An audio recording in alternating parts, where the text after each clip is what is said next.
Thanks for tuning in to the Football Talk Squadron. I'm Dutch. And I'm Maul. And welcome back to the original location.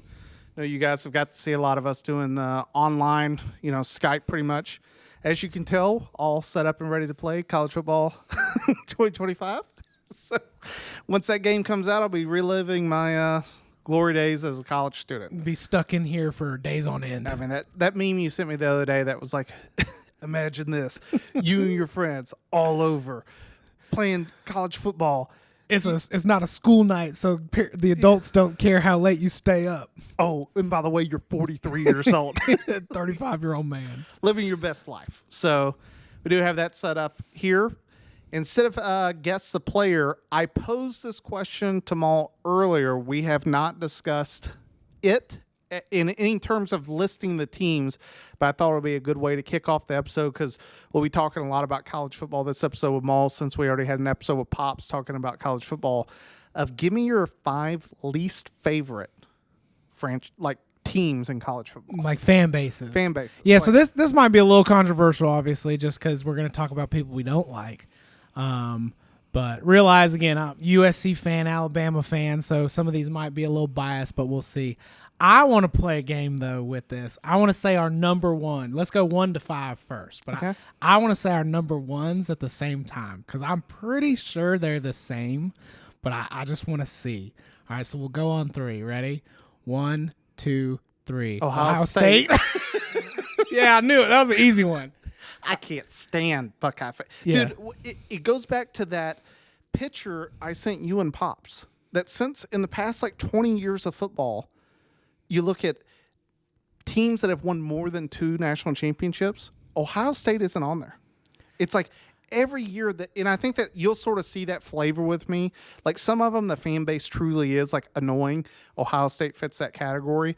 But at the same time, it's also super annoying because it's every year you're hyped up, just like they are going into this season, as this is the team to beat. And year again, they failed to capitalize on it. And anybody who's watched our episodes probably could have guessed that we were going to both pick Ohio State. And again, it's a lot for that reason. And we've talked about this there's so many different levels to this as well. We've always talked about Goat Mountain, where you try to pick, the 4 people who would be on the Mount Rushmore for every college team. And when you think about these historic schools of Alabama and USC and Texas, these teams have just loads and loads of people who've gone on and just been amazing football players. And you get to Ohio State's and you think they would be another one, along with the greats of all the schools that would just have loads of people. And you kind of quickly realize it's difficult. They've had a lot of good college players, no doubt, at the times. But when you go to truly great over the span of a football career, it's kind of slim pickings. We always just kind of go back to hey, they got Eddie George and Chris Carter, and then after that you're ugh,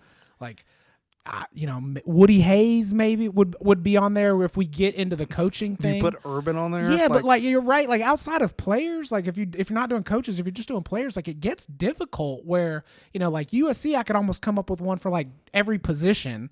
You could probably do the same thing for Alabama. It's one of those things you talked about, they get so hyped up and they're always in the national spotlight. And a lot of times it just feels like it's maybe undeserved. Not to say that they don't have good teams. I know Ohio State's fans are going to freak out listening to this. But there are just a lot of times where they're getting some type of recognition that most of the other country or most of the other schools wouldn't have the benefit of the doubt for. Correct. Especially, you look at the CFP, Ohio State has gotten the nod multiple times. Even 2 years ago when they got to go play Georgia. Now, granted, they put up a huge battle against Georgia, but it was here's a team that didn't win their own conference, didn't play in their conference championship, still got into the college football playoff. Did they look good against Georgia? Yes, but it was would other teams have been given the same, benefit of the doubt? I argue no, just like we have in the past, because it's like TCU didn't get the nod that year. Yeah. Like when now Ohio State went on to win it all, but it was just one of those like situations that you sit back and you go, the name brand of Ohio State gets them a lot of benefit. And then let's be honest, you run an Ohio State fan, so you're like, dude, I don't like you. Like, don't come over to my house during football like season. Like, and it's mainly because I feel like, especially when you transverse from college to pro, like, and we start having those like bigger conversations of like, what has Ohio State really produced? Have they had good players in the pros? Yeah, like the Boza twins are good players. I'm not going to say great, mainly because it's like, Joey Boza really hasn't shown up for the Chargers. Nick Boza, it seems like everyone that comes out ends up being overrated. Like, yes. Not that they don't go on to have good careers, but like Chase Young's another perfect example. Like these dudes that are supposed to come out that were like dominant in college, but when it doesn't ever really translate to pros. That's what I was talking about, like where it's hard to find that GOAT mountain for them because they get so hyped up their whole career and everybody just kind of takes it at face value that they're all that good. Same thing with the teams. I think that's just like a cross section to how the teams are, that everybody just says every year that they're going to be the team to beat and they're so good.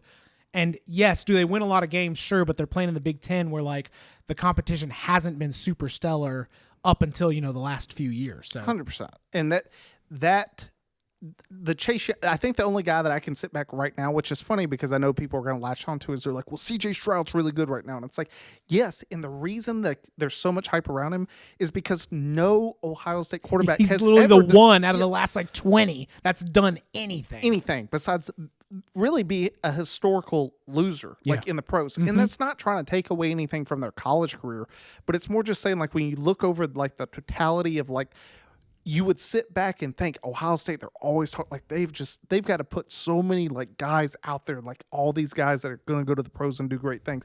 Have they had players do great things? Yes. But like in the totality of the league, you sit back and you go, yeah, dude, a lot of busts. Yeah.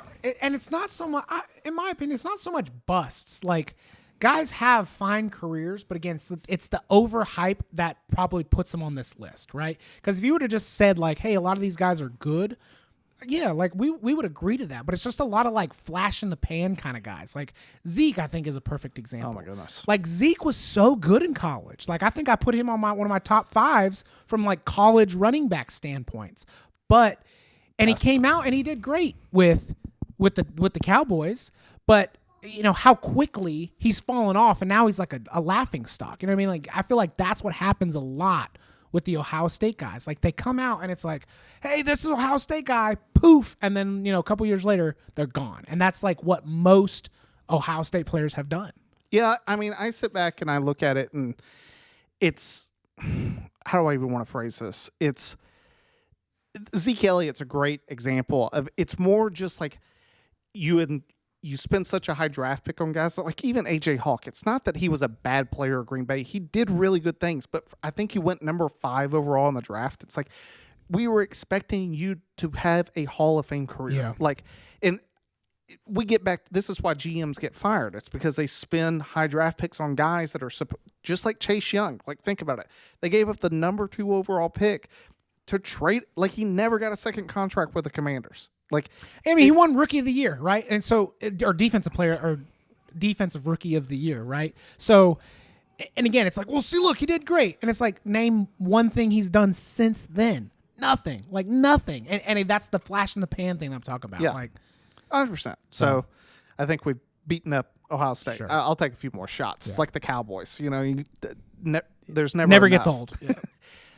Do you want to go now from number 5? You can go. No, you can go number 2. Number 2. Let's work it way down. Because I'll be honest, 5 was hard for me. Because we'll get to that point, but let's go with number 2. Number 2 is, this falls into the same type of stratosphere, and it's mainly because, like, when you think about it, it's not so much me as a Bama fan, it's more me, like, college football as a whole is why I like, can't stand this team. It's Notre Dame. Like, dude, Notre Dame drives me insane because they are, like, I was debating, like, Penn State's not my top 5, but they are, like, very eerily similar. at least Penn State plays in a conference. They just never win it, and they always lose to the same two teams every year. They're still always ranked in the top 10. They're like, yeah, but they're still a top 10 team. You're like, but who did they beat? Like, they lost against the only two good teams in the division. I don't want to hear it anymore. Notre Dame, on the other hand, you're like, Notre Dame doesn't play in a conference. Yet every year we're like, Notre Dame's a top 10 team. And you're like, why? Like, because, like, NBC owns them and they get put on TV every year. And I will never forget, family member, huge Notre Dame fan. And when they played Alabama in the national championship that Bama breaks off of them, my dad sent me a T-shirt. It's a great T-shirt. It's hilarious. Pro Notre Dame. And it said the Golden Domers versus the Mobile Homers. That's pretty good. Now, I wanted to buy the shirt and then just write the score to it, to the game. But it's one of those ones that I feel like every year it's always like, no, Notre Dame is that team. They constantly get the hype, just like they're going into this year. And it's like every year, Notre Dame, I feel like, has historically been the team that gets into the college football playoff and then just gets blown out of the water. Like that skit that SEC Shorts did of like, hey, welcome to the Notre Dame getting the brakes beat off them fan club. It's like one of the best videos of the. Have you know what I'm talking about? I've seen my it. gosh. Yeah. Like that for me is my number 2, just because you sit back in Notre Dame sort of the same way, especially when you look at it over the past 20 years. It's like, name someone in the pros that's came out of Notre Dame besides an offensive lineman that's done really well. Like, you look at quarterbacks, Brady Quinn, Jimmy Clausen. Like, they've had hype. None of them panned out. Yep. And then it's like wide receiver. Like their best player went and played baseball. Yeah, Jeff Samardzija. Like, I guess their best wide receiver in the pros, Golden Tate. Like, it's funny because I remember Chase Claypool got so much hype in the flash of the pan, had like a really good like season and a half with Pittsburgh. Now it's like, I think he's playing with Buffalo this year. Like he is literally like just being traded to teams for 6-round draft picks. So we didn't discuss this. I think he said that we did not discuss this at all. Is that your number 2? It's my number 5. Okay. But I'll talk about him now since we're already talking about him, and then we'll kind of go back and forth. But yeah, same kind of reason.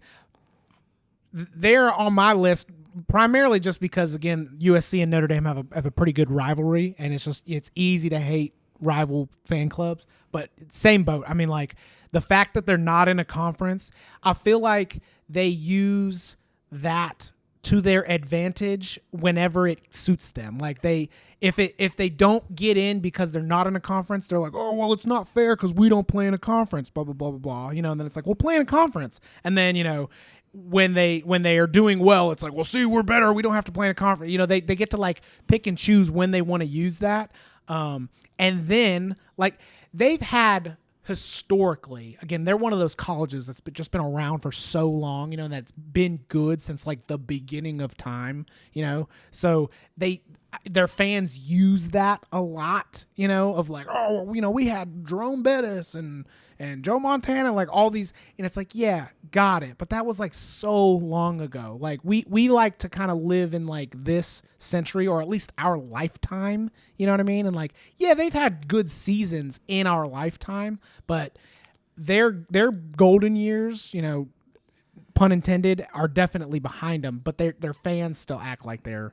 No one has seen that was born since me and you has seen a national championship, won by Notre Dame. Yeah. They've played and won against Alabama, historic beatdown.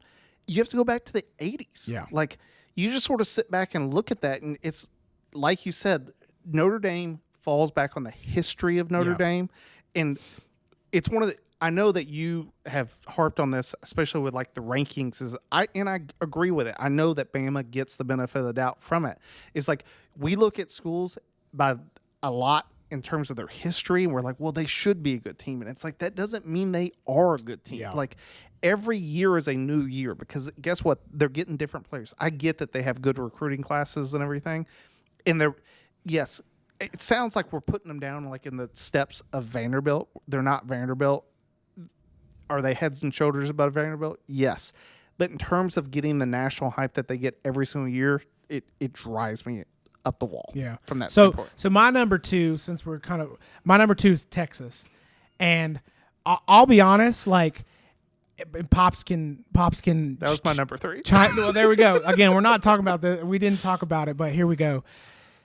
And honestly, I'll tell you, like it's easy for me to dislike them, and for one reason and one reason only, and that was the 05 Rose Bowl. I mean, the Vince Young cheating scandal. We should have won that game and we lost. Like that shook me. When I was a teenager, dude, that shook me, and I've never gotten over it. And I don't even care, and I am bitter still about it. However, on top of that is like the perfect example of why they're also my number 2. Is did they win that game? Yes.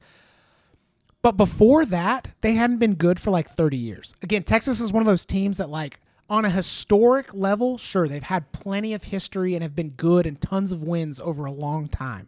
But they go through these little spurts where they're just like absolute dog water for so long, have like 2 or 3 years, and then go, yeah, we're back, And that was the 05. Like, they were good those years. I'm not taking away for how good they were, but they hadn't been good for like 30 years. And then they win a national championship, and they're like, we're the best. Like, we're one of the most historic football conferences, or football teams in the country. And then disappear. And now they've come back recently, right? But again, recently, now all of a sudden they're like, we're great again. And it's like, gosh, you guys have never really been that, like, they've never had the dynasty. They, on a historic level, sure, they're using the Notre Dame thing of like, we've been good over this like giant span, and I'm not taking that away from them. But like, they've never put a string together like Alabama, like Georgia has, like USC has, like Oklahoma had. Like, they've never really, like Miami, and back in they've never put that together. They've never been a dynasty. Yeah, they've never been a dynasty, but they act like they've been a dynasty for the last 70 years, and that's my big thing with Texas. My biggest thing with Texas is this right here. It's the fact that the Big 12 made it a personal, unsportsmanlike conduct to give a horns down. Makes it so that anytime I find out that you're a Texas fan, I just want to do this. Like, if we ate dinner together, I would just hold up horns downs the entire length of the dinner just to see how mad it would get you. Because apparently this is worse than like me giving you the middle finger. Like, in the fact that they were like discouraging students from like wearing it at games and stuff, that like all that says to me is we have $1 billion owner. Yeah, soft. Oh, well, there's more words that I could use, but we're trying to keep it PG on the show. It infuriates me. And now they're already like asking Sankey about it, the SEC commissioner, like, hey, are y'all going to outlaw the horn sound? And I'm like, if y'all do that, that means that y'all vote it to some $1 billion donor. Because if there's any, like, if I have to go to Mississippi State and listen to that cowbell literally bleed my eardrum, like, then I should be able to give a horns down, and players should be able to. Can we also acknowledge the fact that, like, in a roundabout way, if you want to go deep down a rabbit hole, that the Longhorn Network is essentially the reason why college football is like being ruined today? Yes, right. 100%. There we go. That might be a different episode, but I do. Since I brought them up, I want to. You probably didn't watch the episode. I came out and I went on a vendetta against Mississippi State, and I want to apologize for that because our buddy sent me a text. He's like, hey, man, that was a low blow. He's like, I'm not saying I disagree, but it was a low blow. And I was like, Mississippi State, like, why are they being considered? You know what Mississippi State can actually claim? And I'll give them, a benefit of the doubt. At one point in the CFP era, they were number one. They were number one in the country. Yeah. Like, at least they're able to say, hey, we were ranked the number one team in the country under the CFP. Did they lose? Yes. They didn't make the CFP. I get it. But from a standpoint of them actually competing, like, multiple other teams can't say, like, they can't even say that we were ranked in the top 4. Like, so Mississippi State fans, I apologize. Was that a crazy year for you guys? Yeah. Does it happen every once in a while? Sort of, and for me, like, Mississippi State, it's sort of like Texas. Like, every once in a while, they're a really good team. But for the vast majority, you're just sort of like, can they beat anyone? Yes. Can they lose to anyone? Also, yes. Like, they'll come out and just play great against someone, and then the next week, you're like, who was this team? Just like Texas. Here you go into Bryant-Denny, you beat Alabama, and then what happens? You lose to Oklahoma. Oklahoma lost to UCF last year, like 52-7. And it's like, but we're still going to like give Texas the benefit of the doubt. Like, yeah. Texas with the horns down. So they're your number 3. So I guess I'll go next. My number 3 is it's a general broad sense. And you probably know where I'm going with this. Everybody who's watched this knows kind of where I feel. It's anybody in the SEC that's not Alabama, Georgia, and I'll even allow LSU to fall into this category because at least they've done well. Every other SEC team, this is you. I got one particular person in mind, and you know who it is, and I guarantee he probably doesn't watch this, but like Ole Miss fans or like, I mean, like anybody who plays in the SEC that gets to use this like, oh, well, we play in the SEC and it just means more and it's harder. Bull. The only teams that have ever been good are Alabama, Georgia, and LSU. And those are the only ones that, even though they may get on my nerves sometimes, they at least back it up with good football teams. You know what I mean? Like LSU was questionable kind of there for a little bit because they were riding coattails, but they have put together decent seasons. And again, historically, they give Bama fits and stuff, so I'll respect game. But, like, everybody else, dude, like, anybody who thinks they can claim, oh, well, we're just in the SEC, so we're a better team, dude, bull. All of that is just, that drives me nuts. So I wouldn't say it's any one particular fan base team, but like SEC fans, those coattail riders, right? Just because you like a team in the SEC doesn't mean you're one of them. But if you're an SEC coattail rider, dude, this is you. You're on my list for that. Which is why Texas made it number 3 because now they're in the SEC. Yeah. Like the SEC, I have to give them so much props, even though we're not even getting paid for them to like bringing them up. I don't know if you saw their little skit that they did, like welcoming Texas. Oh yeah, that was great. Oh, that was hilarious. The best part was that they had all of the personalities, like all of the Instagram, YouTube personalities who all have their own kind of individual teams that they play for. The Mancuso guy, the Arkansas guy, I can't think of his name. He does tons of different southern things.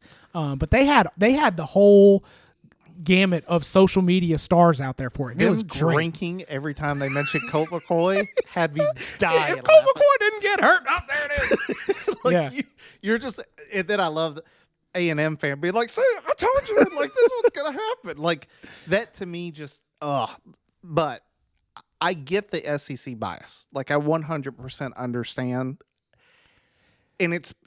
The thing about the SEC bias is it does come a lot from the better teams. Like, I'll give a prime example of a team that at one point was really good. They haven't been good for about a decade now. And I would argue you really don't hear anything from them. It's Florida. Like, Florida was like, yeah, we were good on a spur. We won some under Tebow. We're just... Well, they kind of know, like they weren't really that good. They had a couple good years, and now they know they're no good anymore, and they're kind of just like, oh, we're okay with that. Like they know who they are. Yes, and that is the point. It's like, and I would be the first to criticize a Bama fan. Like, has Bama been the same team that just even the past few years under Saban that they were at the beginning? No, like it was clear. I don't want to say that the dynasty was falling, but it was clear that this like. Hey, every year, this is the undisputed best team in college football, and everyone's just trying to knock them off, was not the case anymore. Like, it was a different team. That is sort of like the emphasis of, like, you don't hear that, like, at no point in the last, like, decade have I heard that Ohio State was like, they're not going to be good this year. Or Notre Dame, like, not going to be good. Texas, like, every year it's a hype of Texas or any of these teams, and that, to me, that drives me insane. Yeah, my biggest thing is, it goes. We were talking about it like with like Texas and Oklahoma coming into the SEC. It goes back to like, well, why did you want to join the SEC? Oh, because they play better football. Okay, well then, if that's the case, that's fine. You also have to accept the consequences of that. Of like, you may lose a few games, right? And that's fine. But then you don't also get to use that on the back end of be like, oh, well, we lost a few games because we play a harder schedule. Well, I'm sorry, then you shouldn't have joined the SEC. Or like, you know what I mean? Like, you don't get to use both sides of it. So again, these especially, and again, that's why I excluded Alabama, Georgia, and LSU because again, they've had seasons where they're good and they've lost games or whatever, but they know who they are. They know that they're champions, and they don't typically. Some people do, and those are the people I'm talking about. But most of those people, they know who they are. Like, yeah, we didn't win this year, but we still know who we are. We're Alabama, Georgia, whatever. But like I talk about, like Ole Miss fans or like Kentucky fans or anybody who's in these teams that like never even sniffed a national championship. They've literally like never even been in the running, but somehow get to say like, oh, well, we would beat a Pac-12 school or we would beat a Big Ten school because we play in the SEC. Like, sorry, that's not how it works. I agree. My number 4, it falls within the SEC, and actually my next 2 do. My number 4, and this is more of a historical thing, and I think that the reason I'm bringing them up is they're starting to become back like the way that they were. It's the Volunteers, Tennessee. Like, okay, so they fit into my number 3. There you go. Yes, like they are the team that you just described. Like every year I have to listen. We're back. Like Rocky Top's coming back. Did they beat Bama? Yes, they beat them. Won the game. What happened a few weeks later? Get the absolute brakes beat off them by South Carolina, who at the time was a terrible football team, like not a good football team. And Spencer Rattler looked like the Heisman Trophy winner. Like like Patrick Mahomes, like just lasering it. And Tennessee they ran out of fireworks. Like they ran out of fireworks that night. And Tennessee Tennessee was ranked the number 1 team in the country, I believe, at the time. And in a matter of one night, it was obliterated. Like, and I get Hooker got hurt. Let me tell you, Hooker got hurt when the game was well out of contention. Yeah. Like, that was just... That didn't have an outcome on the game. Yeah, that was more just like to add injury to insult. Yeah, like, literally. That's what happened. Tennessee, like, I go back to every Bama fan knows the video of that. Like, hey, why do you hate Tennessee more than you hate Auburn? Like, that video embodies everything like I don't like about Tennessee. It's like Neyland Stadium during a game day looks like a garbage truck workers convention. Like that orange, it's not the type you can sit with. And they play Rocky Top enough that you're like, dude, stop playing that song. Like First Down, that's the only song they know. Like, and it drives me insane. And then every time you listen to a Volunteer fan, it's always like it's the refs robbed us, like Alabama's like all these. It's always an excuse, and I know that's like I was sitting back thinking like I really don't have a Pac-12 team like that I hate, and it's mainly because I'm just not around their fans that much. Yeah. Like it's living down here where it's like, dude, I have to listen. I feel like for you, Tennessee, especially as a Bama fan, it's like that little brother when you're playing video games with them and you beat him 500 times straight, and then the one time he beats you, he jumps up in your face and just like, and you're just like, dude, sit down. Like he's like, yeah, but I beat you, and it's like his vendetta for like all 500 of your last wins. He thinks that like one win made up for all 500, and you're just like, well, that's what get happened. out of my face. They beat Alabama. They literally made books, huge posters. They were selling books. They had a book of all the pictures of us beating Alabama. It's like, do you not realize that winning that game? Like we sit back and it's like, were we mad about losing that game? Yeah. It wasn't really because we lost to Tennessee. It was because, hey, this is hurting our chance at a national championship. Yeah. Like, it's about what the goal of the season was. Yeah. Like, Alabama views any season that they don't win a national championship as a failure. Is there things that they can learn? Yes. But from a fan base, it's like, we care about winning national championships. That's the goal. Tennessee's goal, it's to beat Alabama. Like, yeah. That was the first time they did it in like 12 or 15 years. Like, sorry, dog. Like, you'd never beat Saban. And then what I loved is they came down to Tuscaloosa next year, thought they were going to win, lost. And it was just like, dude, even better on the way out the door, kick them one more time. See you later. Yeah. So that's mine. Tennessee fans are obnoxious. And I think that now that they think that, we won the baseball, like now it's going to come to football. And Peyton says it every year, like, Tennessee's coming back. This is not going to be the only national championship. And I'm like, but it sort of is. Like, you have to remember the last time they won was 98. Like, I mean, I'll give them credit that they've gotten better or more relevant recently. But, like, again, when you're talking about, like, where you started and where you're coming from, like, you can be excited about getting better. Like, there's nothing wrong with that. But, like, it goes back to like the Texas conversation to me. Like, just because you had a better season than last year, or like you happen to beat Alabama one time, doesn't like automatically vault you into this like we're here as a dynasty. And that, again, they just get so far ahead of themselves. Yes. I get that for you. The vaulting, it's where they put it's just like Texas. Like, they are Texas. It's the same color. Yeah. It's just a different color orange, where it's just like, have they had success in the past? Yes. But have you had any period where it's like, dude, this was one of the more dominating teams of college football for a 5 to 7 year span? No. Yeah. Like, it's literally like, here's a good year this year, and then the next year what happens? Trash. Like, I'm sort of waiting. Like, it's just like 2 years ago, hey, we're the number 1 team in the country. Now we're getting Milton. He can throw a football 90 yards. And it's like, what happened? You suck. Like, like, did they have good moments? Yes, but it was like, it still wasn't the team. Yeah.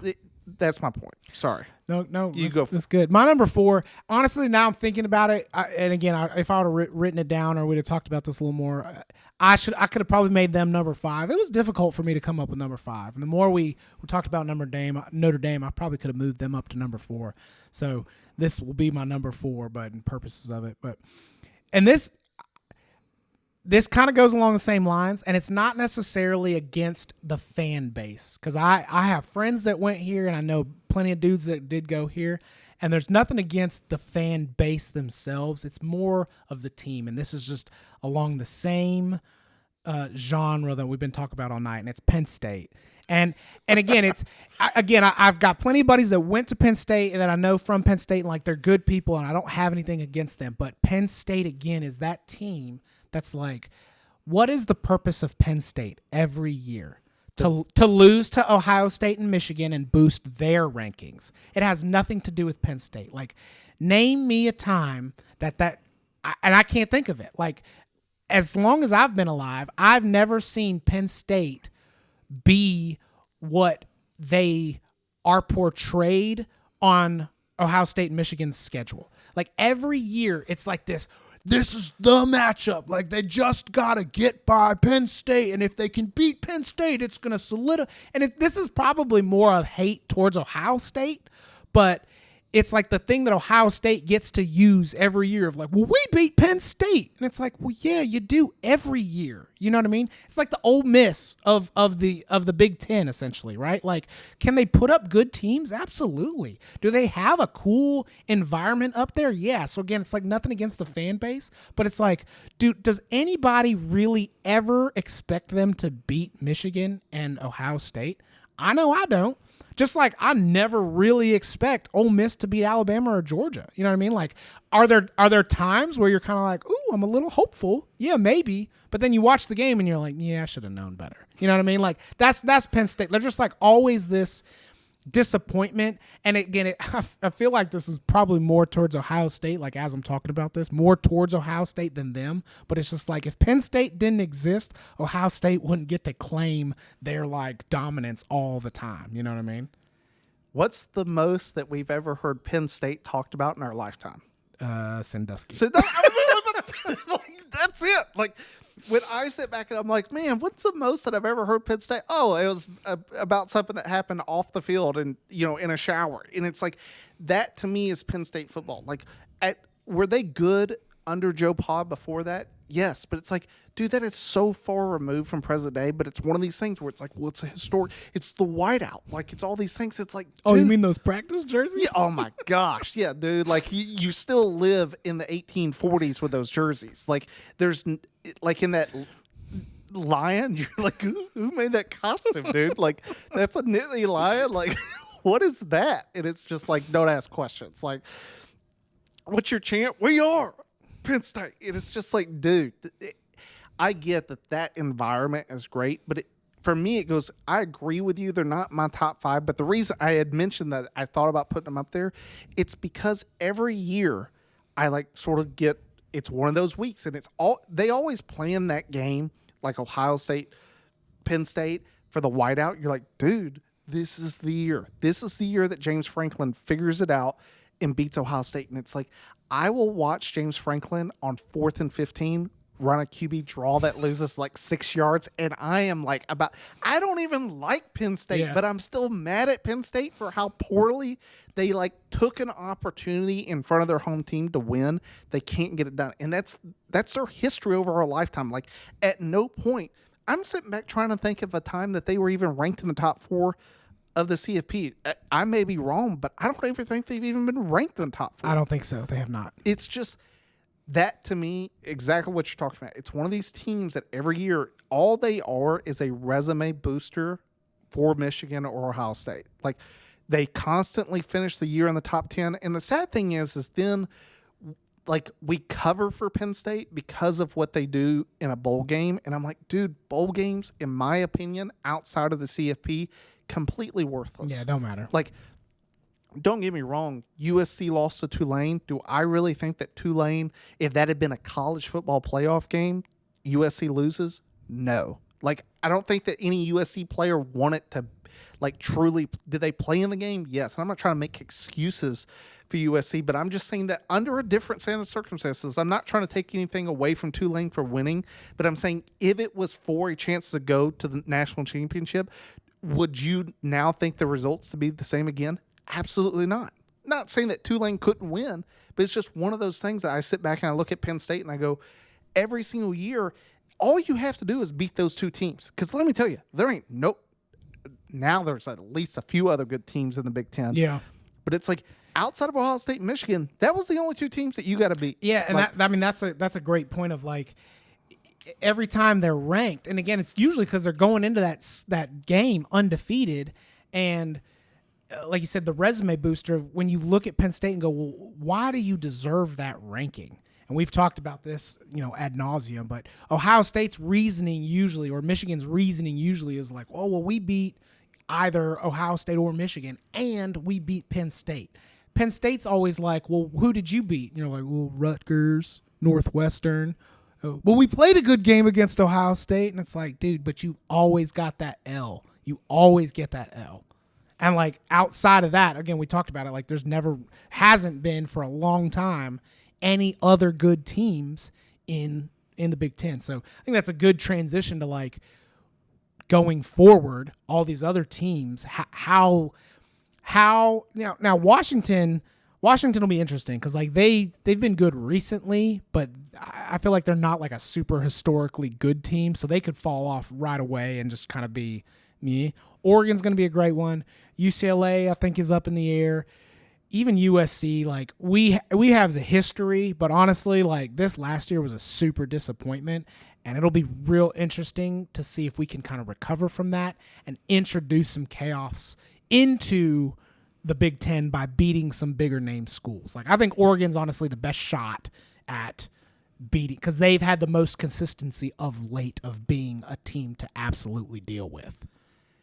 I agree. I mean, we can, before we get to our number 5, because this is what the whole program is pretty much going to be about, is these top 5 fan bases. We can give a little bit of a preview to us calling it in a later episode of what we think is going to happen.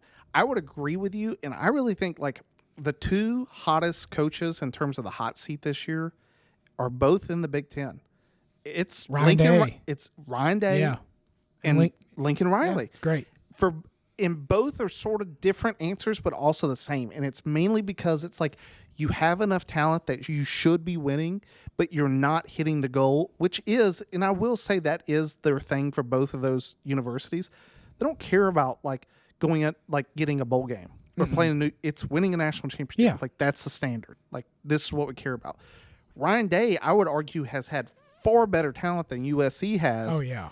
Can't win. It's like Ryan Day's sort of like Jim Harbaugh said it best. He's like, some people woke up on third base and think you hit a triple. It's like, no, you just got there. Like, and that's him. Like, he has had immense talent and hasn't been able to win. And for this season, if they can't beat Michigan, like, I expect him to be fired. They could literally win every game, but if they go to Michigan or Michigan comes to them and they lose, Ryan Day's getting canned. Their only redemption would be somehow magically, if they do lose to Michigan, somehow Getting into the 12th team and winning. Yes, that would be the only redemption where they would keep him. But yes, if they lose to Michigan and that gets them out of the CFP, which they'll still probably make the top 12, but like if they don't advance from there, which you would hope they wouldn't, if they've lost to Michigan, they're probably not going to be a top team. They'll probably lose.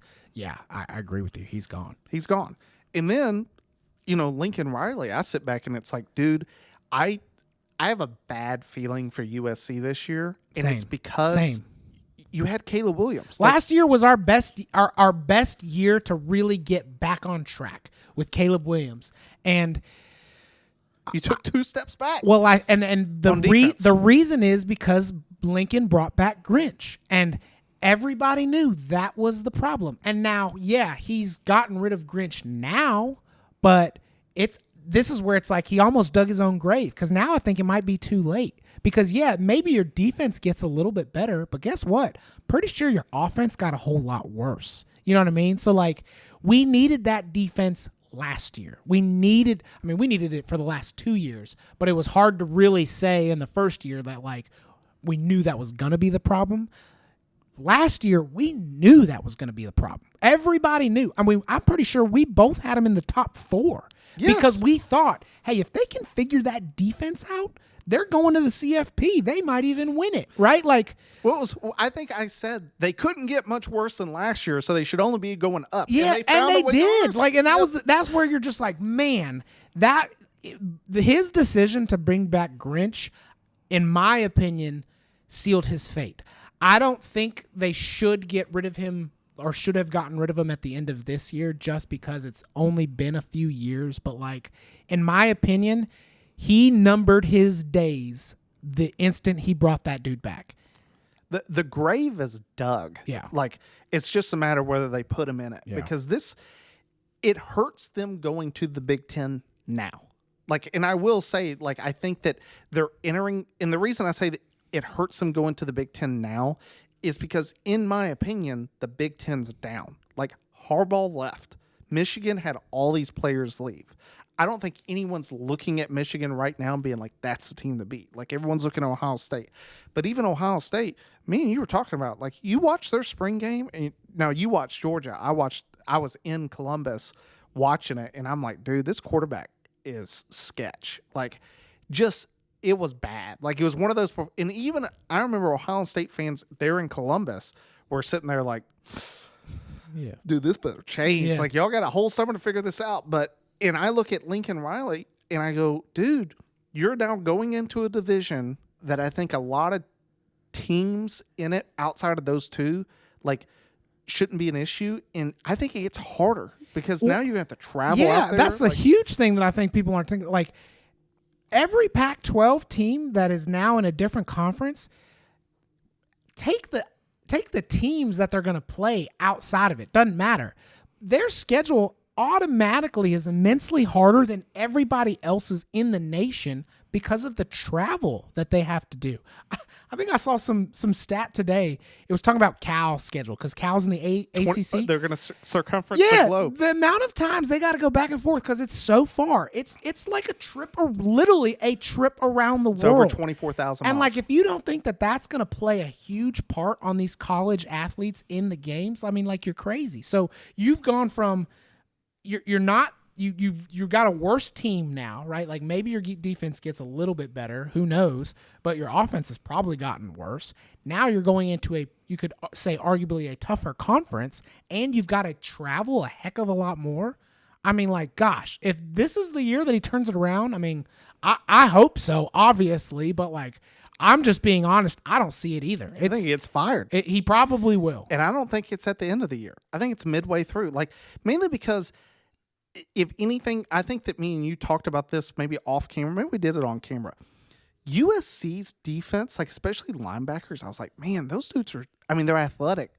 They're not big guys. Mm-mm. What's Iowa going to do? Run the football. What's Wisconsin going to do? They're going to run the football. Well, that's one of the biggest things I think is going to be Oregon's problem.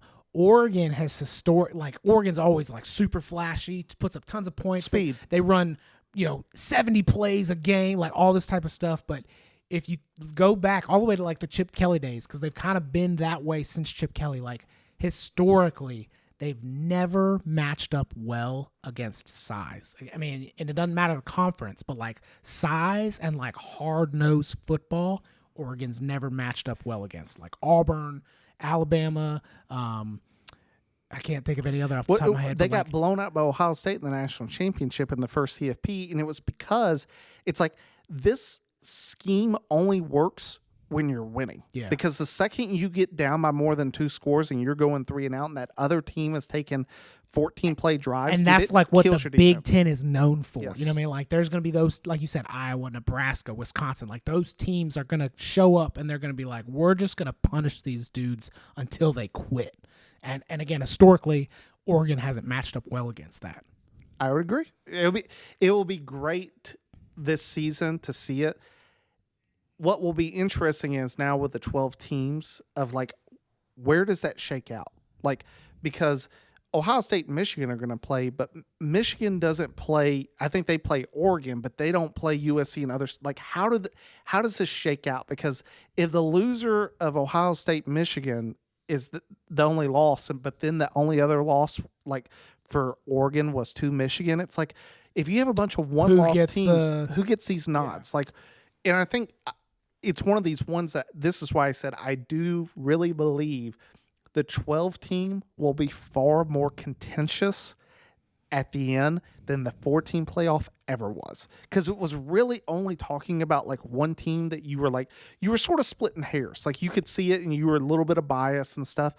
But now, like when you start looking at how they're like padding teams' resumes for that, you know, especially 10 through 12, like, dude, there's going to be family fights. Like, I think they're going to end up having to change their, like, what they look at, you know, like their little thing that they say they judge teams on. They're probably going to have to introduce a few more rules. And I don't necessarily know what those are going to be, but yeah, I don't know. I see what you're getting at. I also go, in any given year, have we really ever had 12 definitive teams that you're like, I could see them in the college football playoffs? So again, I would also say no. So I think, yes, you're right in that like this conference realignment may introduce some chaos, but I think when it comes down to it, the top 4 are going to be automatically decided. And then the last 8, I think it's going to be pretty obvious when like everything is said and done, when you're like, oh, hey, we're number 13. They're going to be like, yeah, but you suck, so we're not putting you in there. Like, I think it's going to be pretty obvious of like who gets in or who doesn't. I say it more to the extent of I would not be surprised to see 3 to 4 teams from the Big Ten or the SEC get into the college football playoff. I can see like 6 and 6, honestly. Like, let's be real. Like, what else? Who else is competing at this point? Like, you're just going to have the Big 12 champ, the ACC champ, and then the rest of the other two. The Big Ten and the SEC. Like, and then it's going to be like 8 SEC teams a year. It's going to be maybe one Mountain West team that you just sit back and like, the one random team, whichever conference he comes from, that's like the UCF or the Boise State that year. Yep. Good luck. Yeah. Like, you're going to get the brake speed off you. All right. Number 5. You want to go? I already went. Remember, mine was Notre Dame. Oh, Notre Dame. Okay. My number 5 is a cult. And A&M. Yes, dude. I can't stand A&M because of this, like, we're Texas. Like, you watch all the stuff that I mean, they look like they're about to start. I don't even want to say it. Like, they'll be marching around campus, and it's like, dude, like, if y'all put some torches with you, y'all would be all put in prison. Like, and it looks like, you watch the 12th man, you watch their like yell dudes that get out there, and you're just like, dude, this is a cult. Like, y'all are. It feels very brainwashy. Yes. And even more than Ohio State fans, like, I really thought about this. Now, maybe I'm speaking out of like hip, and I haven't like thought of like someone that I would be like, oh, he's a good friend. I have not met one A&M person that I was like, dude, this dude is weird. Like A&M fan, like, they're weird dudes. Like, you sit back and you talk to one of them, you're like, like, not only are we not watching the football together game, but like, here's some candy at work, because I'd rather you just not coming to work upset one day. Like, A&M fan, and for me, they're worse than Texas. Like, A&M, their best years have still not been competing. Like, it's much like Tennessee. Like they beaten good teams? Yes, but at no point have they ever put a string together. And the thing that cinched it all for me is that year that it was like Texas A&M is gonna be the team. Number one recruiting class. This is Jimbo. We paid him $100 million for 10 years. They even presented him a plaque that had national championship on it with the date missing because you're gonna win. And what happened? They lose to App State. Didn't even make a bowl game. Like, you paid all this millions Weren't of they dollars. preseason like number 6 or something like that? Yeah. I mean, we hated on them. And I guarantee you that if I looked at whenever the top 25 comes out, guarantee you they're in the top 25, if not the top 15. Like, they're just this team that, in my opinion, fits right into that SEC team of yours. That now that they're in the SEC, they're like, but we play in the SEC. Yeah, and just like, and so undeserving on so many different levels. yes. Yeah. And I can point to Mizzou last year. Like, I look at Missouri, and it's like, was Missouri better than they were in years previous? Yeah. I think everyone would sit back and go, yeah, were they a better team? 100%. Were they this team that I sit back and they're like, they're the number 10 team in the nation? I'm like, no. Like, they're not. Now, Best guy on their team was a kicker. Yeah. Oh my goodness. He was good though. That's a nod to the kicker, dude. That guy was great. It was great. Oh my goodness. I hadn't really put all those thoughts together, and now I'm having to sit here and just like go with that reality. I'm like, hey, it's not wrong. They did have some good. They have a really good wide receiver. He'll probably go top 10 in this year's draft. But it's just one of those schools in A&M that it's this idea that, oh, you're now in the SEC. When you were in the Big 12, I don't really felt like anyone knew who you were. Like, you were just a team that lost to Texas or lost to Texas Tech. Like, no one watched you. But now that you entered the conference, it's like now you want all the recognition. Like, no, we're A&M. And it's like no one cares. Yeah. Like, I don't care. Like, you're just another team in Texas. Like, you haven't been, I couldn't even tell you the last time they won a national championship, if they have ever won a national championship. Like, that, and they're cold. Like, I just don't like them. You know, drink some Kool-Aid. You got them Johnny Manziel nightmares still. Oh well, that's my Vince Young nightmares. I'm not hating on it. It's just it happens. Manziel was good, but like Manziel was also like you, especially after watching the documentary. It's like you couldn't imagine. Like, I'm not surprised because the NCAA only punishes like just random. You're like, oh, that was textbook. He said that he got all this money and he never went to class. Someone else did his grades. All like everything that you're like, oh, like that violates like even like federal law, like type of stuff. And you're just like, like it was a documentary. Yeah. Like that was 10 years ago. Let's like, take Reggie's Heisman from him. Oh, well, at least they get back. So, those are my top 5. Good list. All right. Bonus real quick before we get off. A team that's not been good. That doesn't make your favorite, doesn't make your least favorite, that you hope like comes back and becomes good. Like, who's a fan base that needs, that at some point maybe was good? And the only reason I'm bringing this up, you mentioned them earlier, and I'm like, I wouldn't mind seeing them get good again. Like, I feel like you're describing Nebraska. That's exactly who I was thinking about. Yeah, like, I mean, I could see it. I couldn't care less either way. They have a passionate fan base and they're not obnoxious or annoying. So like it would be great for them because I think to this day they still sell out like every single home game, which is amazing. Like that is so cool from like a fan base of like you've gone through just some absolute tumultuous times, but still show up to all these games. Like that's cool. That's a cool. So yeah, I feel like I kind of knew you were describing them, but I mean, I couldn't care less either way if they become good or not. It's more, I would like to see a fan base that I feel could easily be these other fan bases that just obnoxious anytime they do get good. I've never heard anyone say anything bad about a Cornhusker fan. Yeah. Like, I know guys who have done flyovers at their stadium, and they're like, dude, that was literally like the nicest we've ever been treated ever. Like they pretty much gave us I remember one of the guys, he was like, they gave us a pass that was like anywhere in the stadium that you want to go, you got full access to. Like, this is pretty much what the president of the university would. You want to go walk on the field? Walk on the field. You want to go someone's suite? Every one of these suites would love to have you. That's sweet. Y'all go That's do whatever cool. you want. Oh, he said it was amazing. He's like, we stood on top of the press box, like, just because we could. They were like, oh, the ladder's right over there. Like, he just said that. It was like, went down on the field, watched the game from there, like, just did whatever they wanted. And he's like, the people are the nicest in the world to you. And ever since I heard that, I'm just like, you know what? I wouldn't mind seeing Nebraska, just get good again. I mean, with the NIL and all that stuff that's coming in, the amount of money that they have is possible. Like, they've been hitting headlines in the recruiting game, so it's a possibility for sure. Yeah. Well, that sort of wraps up an episode that we were going to talk a lot of college football, and we did. We just talked about fan bases for a while. Don't hate us because we didn't like your team. That's passionate. That's the way college football is. You need to look in a mirror because you're the problem. That's my personal opinion. Speaking to all you guys out we there. need to stop pointing fingers. You're a problem. You're a real problem. Once you get back home and Pops can get on, we'll do, the next few episodes that we're going to get into, especially now that we're getting into August here shortly, is we'll give a preview, college football. Do the same thing we did last year with giving now instead of 4 teams, we'll give a 12-team playoff.